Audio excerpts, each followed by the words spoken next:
বিচারকদের দুর্নীতিতে না জড়িয়ে নিরপেক্ষভাবে দায়িত্ব পালনের আহ্বান জানিয়েছেন আইন উপদেষ্টা আসিফ নজরুল।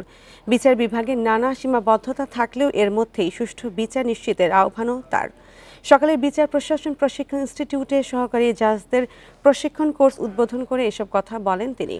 জানান, বিগত সরকারের সময় প্রশিক্ষণ ইনস্টিটিউটে রাজনৈতিক প্রভাব থাকলেও এখন একে এমনভাবে গড়ে তুলতে হবে যাতে উপমহাদেশের অন্যান্য দেশের প্রশিক্ষণার্থীরা বাংলাদেশে আসতে আগ্রহী হয়। এছাড়া কোটা আন্দোলনের সময় গ্রেপ্তার 17 বছর বয়সী শিক্ষার্থী হাসনাতুল ইসলাম ফায়াজের মামলার তদন্ত দ্রুত শেষ করার তাগিদও দেন তিনি।